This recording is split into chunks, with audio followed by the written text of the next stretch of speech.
അധികാരം തരാൻ മുന്നണിക്കായില്ല. PM Sudheeran KPC president, PK Kunhalikutty വ്യവസായ മന്ത്രി. ഞങ്ങൾ ഉമ്മൻചാണ്ടിക്ക് മുമ്പിൽ 114 ദിവസം പിന്നെയും സത്യാഗ്രഹം നടത്തി. നിങ്ങളൊക്കെ പറയുന്നല്ലോ LDF വരുമ്പോഴേ സമരമുള്ളൂ. അല്ല, ഉമ്മൻചാണ്ടിക്ക് മുമ്പിൽ 114 ദിവസം സമരം നടത്തി. അങ്ങനെയാണ് 2012 ഒക്ടോബർ ഒടുവിൽ പഞ്ചായത്ത്, മുനിസിപ്പൽ കോർപ്പറേഷനുകളുടെ മദ്യനിരോധനാധികാരം ഉമ്മൻചാണ്ടി സർക്കാർ പുനഃസ്ഥാപിച്ചു തന്നത്. MP E.T. മുഹമ്മദ് ബഷീർ അവർകളും അതിന് കാര്യമായി തന്നെ സഹായങ്ങൾ ചെയ്തു. ഈ അധികാരം കിട്ടുന്നതിന് മുമ്പേ തന്നെ നായനാർ സർക്കാർ അട്ടിമറിച്ച വകുപ്പുകൾക്കുള്ളിൽ D&O ലൈസൻസിംഗ് എന്നൊരു റൂൾ ഒളിഞ്ഞു കിടപ്പുണ്ടായിരുന്നു. അതും താങ്കളാണ് അട്ടിമറിച്ചത്. തദ്ദേശ ഭരണകൂടങ്ങളിൽ ലൈസൻസ് ഉണ്ടെങ്കിലേ ഏതൊരു പ്രദേശത്തും മദ്യഷാപ്പുകൾ തുടങ്ങാൻ കഴിയൂ എന്നതായിരുന്നു ആ റൂൾ. അച്യുതാനന്ദൻ ഭരിക്കുമ്പോൾ തന്നെ ഈ റൂളിന്റെ ബലം ഞങ്ങൾ കണ്ടെത്തുകയും മലപ്പുറത്ത് ആയിരക്കണക്കിന് ലഘുലേഖകളിലൂടെ ഈ കാര്യം ജനങ്ങളെ അറിയിക്കുകയും ചെയ്തിരുന്നു. അതിന് പ്രകാരമാണ് ഉമ്മർ ഒട്ടുമ്പൽ എന്ന STU നേതാവ് പരപ്പനങ്ങാടി പ്രദേശത്ത് 4 മദ്യഷാപ്പുകൾ അടപ്പിച്ചത്. ഇന്ന് ചാനൽ ചർച്ചയിൽ നിറഞ്ഞു നിൽക്കുന്ന അന്നത്തെ താങ്കളുടെ സുഹൃത്ത് ഷാജഹാനാണ് D&O ലൈസൻസിങ്ങിനെ പറ്റി അന്ന് അച്യുതാനന്ദന്റെ ഓഫീസിൽ നിന്ന് ഞങ്ങൾക്ക് വിവരം തന്നത്. താങ്കളുടെ അടുത്തുള്ള കണ്ടനകം ബസ് സ്റ്റോപ്പ് പരിസരത്തെ സർക്കാർ മദ്യഷാപ്പിനെതിരെ നാട്ടുകാർ പ്രശ്നമുണ്ടാക്കി. അതിന് D&O ലൈസൻസ് ഇല്ലായിരുന്നു.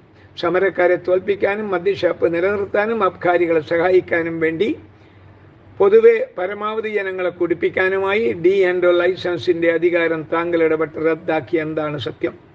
ഈ അധികാരം റദ്ദു ചെയ്യാൻ മുൻ പഞ്ചായത്ത് മന്ത്രി പാലോളിയുടെ ഓഫീസിൽ നിന്ന് ഒരു കളി നടന്നിരുന്നു. ഞങ്ങൾ സമരം നടത്തുമ്പോൾ 953 ദിവസം മലപ്പുറം സമരകാലത്ത് ഞങ്ങൾ ഇടപെട്ടത് പാലോളിയെ കൊണ്ട് തന്നെ മാറ്റിച്ചതാണ്. പൊന്നാനിയിൽ അന്നൊരു ബാർ കൊണ്ടുവരാൻ അബ്കാരികൾ കളിച്ച കളിയായിരുന്നു അതിന് പിന്നിൽ. പക്ഷേ 10,000 പൊന്നാനിക്കാർ പാലോളിക്ക് ഒരു ഭീമഹർജി സമർപ്പിച്ചത് അതിനെ മാനിച്ചാണ് അദ്ദേഹം ആ നടപടി പിൻവലിച്ചത്. എന്നാലും മദ്യനിരോധന സമിതി പ്രവർത്തകരെയും നേരിട്ടും മദ്യവിരുദ്ധ കേരളത്തെ പരോക്ഷമായി വഞ്ചിച്ചുകൊണ്ടാണ് താങ്കൾ D&O ലൈസൻസ് അധികാരം റദ്ദു ചെയ്തത്. ആ കഥ പറയട്ടെ. കണ്ടനകത്തെ ബീവറേജസ് ഔട്ട്ലെറ്റിനെതിരെയുള്ള സമരക്കാർ ഞങ്ങളുടെ സംസ്ഥാന ഭാരവാഹിയായ ഖദീജ ടീച്ചറുടെ നേതൃത്വത്തിൽ താങ്കൾക്കൊരു നിവേദനം തന്നു. അന്ന് താങ്കൾ പറഞ്ഞു, D&O ലൈസൻസിന്റെ ബലത്തിലല്ലേ നിങ്ങൾ ഈ സമരം ചെയ്യുന്നത്, അത് ഞങ്ങൾ റദ്ദു ചെയ്യാൻ പോവുകയാണ്. ടീച്ചർ ഉടനെ എന്നെ വിളിച്ചു. ഞാൻ ഉടൻ തന്നെ താങ്കളെ കാണാൻ വീട്ടിൽ വന്നു. നല്ല രീതിയിൽ തന്നെ താങ്കൾ എന്നെ പരിഗണിച്ചു.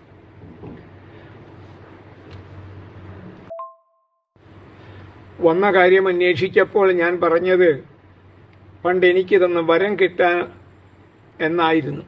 എന്ത് വരമെന്ന് ചോദിച്ചപ്പോൾ കൈകേയി ദശരഥനോട് പറഞ്ഞ പോലെ ഞാൻ സന്ദർഭം വിശദീകരിച്ച് ആശയം വ്യക്തമാക്കി. 2016 ജൂലൈ 18 എന്നാണ് എൻ്റെ ഓർമ്മ. മാറഞ്ചേരി ഞങ്ങളുണ്ട് കൂടെ എന്ന വാട്സപ്പ് കൂട്ടായ്മ പരിപാടി. സ്പീക്കർ ശ്രീരാമകൃഷ്ണൻ ഉദ്ഘാടകൻ, താങ്കൾ മന്ത്രി മുഖ്യ അതിഥി, ഞാൻ മുഖ്യപ്രസംഗകൻ, 500-ലേറെ ആളുകൾ. ഞാൻ കൃത്യസമയത്തെത്തി. താങ്കളൊക്കെ വൈകുമെന്നറിഞ്ഞു. എൻ്റെ മുഖ്യപ്രഭാഷണം തുടങ്ങി. തീരാറാകും മുമ്പ് താങ്കളും സ്പീക്കറും വന്നു. ഇനി ഞാൻ തുടരുന്നില്ല, നമ്മുടെ മുഖ്യ അതിഥികൾ വന്നതിനാൽ നിർത്തുന്നു എന്ന് പറഞ്ഞ് ഞാൻ നാട്ടുകാർക്ക് നമ്മുടെ പ്രധാനപ്പെട്ട നേതാക്കളോട് ഒരു അഭ്യർത്ഥന നടത്താനുണ്ട് എന്ന ആമുഖത്തോടെ എൻ്റെ ആവശ്യം ഉണർത്തിച്ചു. ഓർമ്മയുണ്ടല്ലോ? ബഹുമാനപ്പെട്ട സ്പീക്കർ, ബഹുമാനപ്പെട്ട മന്ത്രി, ഞങ്ങൾ മദ്യനിരോധന സമിതി വളരെ കഷ്ടപ്പെട്ട് മലപ്പുറം സമരത്തിലൂടെ നേടിയെടുത്ത ഉമ്മൻചാണ്ടി സർക്കാർ നാടിന് നൽകിയ പ്രാദേശിക മദ്യനിരോധന അധികാരം പിണറായി സർക്കാർ അട്ടിമറിക്കുമെന്ന് ഞാൻ ഭയപ്പെടുന്നു. അത് ചെയ്യരുതേ. താങ്കൾ ഉടൻ തന്നെ എന്നോട് മൈക്ക് വാങ്ങി നിങ്ങൾ രണ്ടുപേരും കൂടി ഒരേ സ്വരത്തിലാണ് നാട്ടുകാരോട് പറഞ്ഞത്, ഇല്ല യെച്ചേരി മാഷേ, അതൊരിക്കലും ഉണ്ടാവില്ല, നിങ്ങളുടെയൊക്കെ കഷ്ടപ്പാട് ഞങ്ങളൊക്കെ അറിയില്ലേ എന്ന്. സദസ്സ് ഹർഷാരവം മുഴക്കി.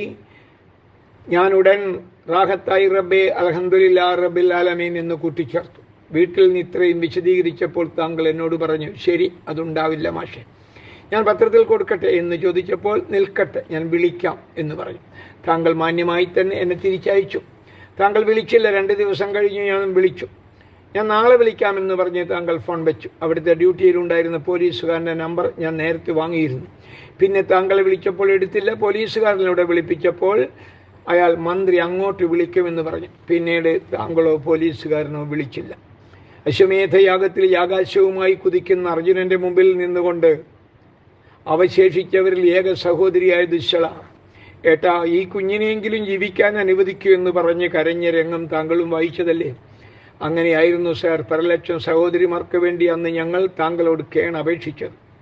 ഈ ഡിയാൻഡോ ലൈസൻസ് എങ്കിലും തകർക്കരുതേ എന്ന്. താങ്കൾ അതും അട്ടിമറിച്ചു. മദ്യം വ്യാപകമാക്കി അബ്കാരി വായിച്ച ശക്തിപ്പെടുത്താൻ.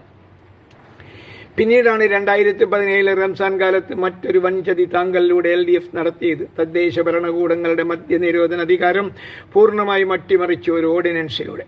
നിയമസഭയിൽ ബില്ല് കൊണ്ടുവന്ന് പാസാക്കി നിയമമാക്കാൻ താമസം വരുമെന്നതിനാലാണല്ലോ അടിയന്തര നിയമകൽപ്പന എന്ന നിലയിൽ ഓർഡിനൻസ് കൊണ്ടുവരാൻ ഇത്ര ധൃതിപ്പെട്ടത്.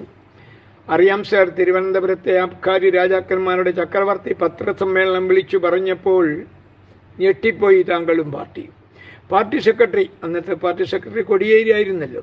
ഞങ്ങൾക്ക് തന്ന ഉറപ്പ് പാലിച്ചില്ല. അതിനിയും വൈകിയാൽ ഞങ്ങൾ പത്രസമ്മേളനം നടത്തി ലോകത്തോട് വിഷയം വിളിച്ചു പറയുമെന്ന്. എന്തായിരുന്നു സാർ ആ ഉറപ്പ്? തദ്ദേശ ഭരണകൂടങ്ങൾക്കുണ്ടായിരുന്ന മദ്യനിരോധന അധികാരം റദ്ദ് ചെയ്യുമെന്ന് തന്നെയായിരുന്നില്ലേ? അയാളുടെ ഭീഷണിക്ക് മുമ്പിൽ എന്തിന് താങ്കളും പാർട്ടിയും വിറച്ചുപോയി? കാരണം അയാളിലൂടെ ആയിരുന്നല്ലോ ഇന്ന് വാസവദത്തയെ പോലെ മരണം കാത്തു കിടക്കുന്ന ഒരു സ്ത്രീയെ വിലക്കെടുത്ത് ഉമ്മൻചാണ്ടിയെ തകർക്കാനുള്ള രംഗഭാഷ എഴുതി കൊടുത്തതും ആ അഭിനയം കുഴിപ്പിച്ചതും. താങ്കൾ ഓർഡിനൻസ് കൊണ്ടുവന്ന് ഒപ്പിടാതിരിക്കാൻ ഞങ്ങൾ നിവേദനവുമായി ഗവർണറെ ചെന്ന് കണ്ടു. മതിയായ കാരണങ്ങളില്ലാതെ സർക്കാരിൻ്റെ ഓർഡിനൻസിൽ ഒപ്പിടാതിരിക്കാനാകില്ല എന്ന് അന്നത്തെ ഗവർണർ വിശദീകരിച്ചു. അന്നത്തെ ഗവർണർ ഇന്നത്തെ ഗവർണർ ആയിരുന്നല്ലോ. നാട്ടിൽ വന്ന് ഞങ്ങൾ മദ്യവിരുദ്ധ ജനകീയ മുന്നണിയുടെ പേരിൽ മലപ്പുറം ജില്ലയിൽ 30 ദിവസം വാഹനജാഥ നടത്തി. മദ്യനിരോധന സമിതി പ്രസിഡന്റ് ഫാദർ വർഗീസ് മുഴുത്തേറ്റും ജനറൽ സെക്രട്ടറി ഞാനും മലപ്പുറം ജില്ലാ പ്രസിഡന്റ് മജീദ് മാടമ്പാട്ടുമായിരുന്നു നേതൃത്വം. ഓർഡിനൻസ് നിയമമാക്കരുതെന്ന് സർക്കാരിനോട് അപേക്ഷിക്കുന്ന 1 ലക്ഷം മലപ്പുറംകാരുടെ ഒപ്പുള്ള ഭീമഹർജി സർക്കാരിന് സമർപ്പിക്കലായിരുന്നു ഉദ്ദേശ്യം. 46,000 ഒപ്പേ കിട്ടിയുള്ളൂ. കനത്ത സാമ്പത്തിക ഭാരവും വന്നു.